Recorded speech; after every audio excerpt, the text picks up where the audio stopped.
Guys, what's popping? Diseases and more diseases. And guess where they're popping up? In the US, particularly. And people are saying this has something to do with the election interference. They're saying that they're planning a lot of things in America that could cause problems for the election, which is next week. Well, let's deal with the first one. I mean, after all, we know that disease will pop up in diverse places, but let's deal with the first one.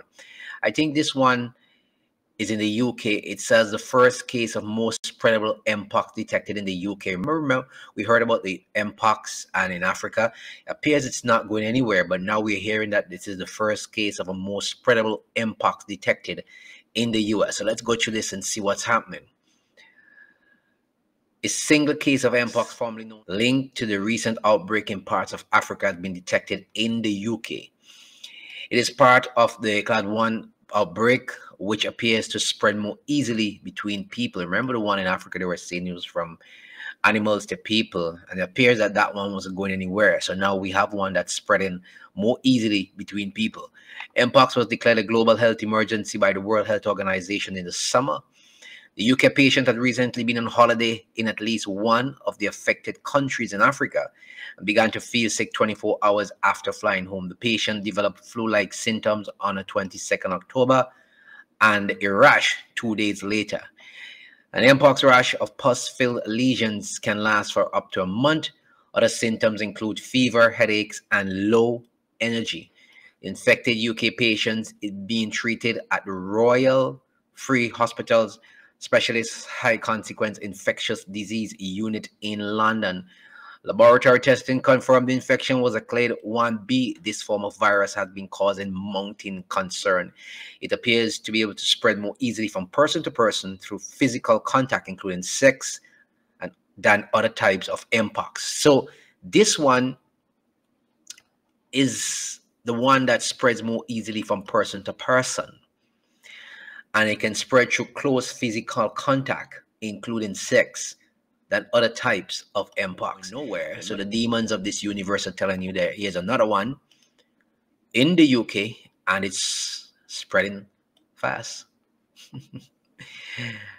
People, I tell you, when we come here, we talk about these things, people think we're spreading fear. We're just giving you information because here's another one. Hundreds of students and staff of a suburban Georgia high school in the US are being tested for a Victorian-era disease considered the world's top infectious threat. Health officials say up to 300 people may have been exposed to someone with an active tuberculosis infection at the Walton High School in Cobb County, which is about 20 miles northwest of Atlanta. Those at risk received letters this week requiring them to be tested by the school nurse or bring back a written doctor's note confirming their negative test.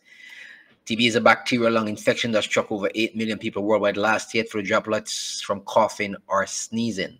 The World Health Organization, who nobody can trust anymore, said Wednesday that TB is now the leading infectious killer globally, surpassing COVID. I thought they said COVID, was it?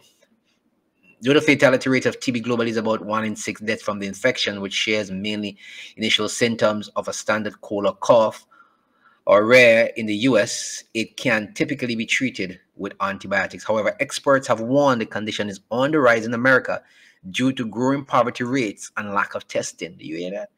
Experts have warned the condition is on the rise in America due to growing poverty rates and lack of testing. Yeah, so that's another one for you to look out. So first, the mpox, which is spreading more easily between person to person, is in the UK now. And now we're hearing about TB, a Victorian-era disease, just popping up again in the US with 300 people being tested for it. So when people tell you it appears that they're planning things to disrupt the election, don't be surprised. So many diseases. This one is the eye opener. Ebola-like virus causes bleeding from eyeballs spread to the US. So this is another one that's in the US. Ebola-like virus causes bleeding from eyeballs spread to the US. It says an Iowa resident died from an Ebola-like disease rarely seen in the United States, according to state officials. So it's rarely seen in the United States, but it's there now. The Iowa Department of Health and Human Services announced the death of the unidentified middle-aged individual who caught Lassa fever during a recent trip to West Africa on Monday, October 28th, CNN reports.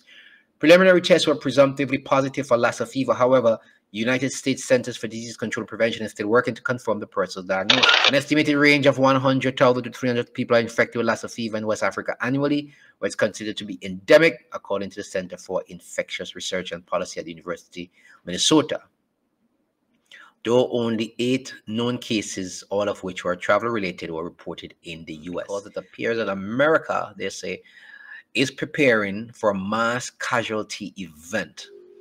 So there's viruses, diseases on one hand, and then it appears that they're preparing for a mass crisis event in the U.S. I don't know how many of you are watching the news, but the U.S. Capitol, they had some drills going on there recently. This evening, the United States Police, our federal partners, are conducting a routine training exercise on the grounds of the U.S. Capitol. Please do not be alarmed if you see emergency vehicles and no-flying helicopters. Apparently, persons are saying that the testing, this emergency drill that they were doing is to see if 100 persons from the Congress die immediately, how they would react, and how they would react to some sort of emergency that happens at Capitol Hill. And you know, that's where the senators and all these important political institutions in the US. There's so many things happening in America all of a sudden. So that was one of the things that people are concerned about in the US. And then I saw this directive from the DOD, which is the Department of Defense, Directive 5240.01. And this is talking about intelligence-related activities and defense intelligence component assistance to law enforcement agencies and other civil authorities. But the part in this which a number of congressmen are highlighting, which appears to be a problematic part, and it says assistance in responding with assets with potential for lethality. You know what that means? Or any situation in which it is reasonable foreseeable that providing the requested assistance may involve the use of force that is likely to result in lethal force, including death or serious bodily injury. It also includes all support of civilian law enforcement officials in situations where confrontation between civilian and law enforcement and civilian individual or groups is reasonably anticipated. A lot of congressmen are concerned because this means that the army can turn on the American people, which is not part of their constitution. The army must never turn on the American people. So this is crazy. And this was released on September 27. A lot of things are just mounting up and coming to the fore all of a sudden. And that's why people are saying, look, something is amiss in the US. We're going to keep our eye on this one because this one is a serious one.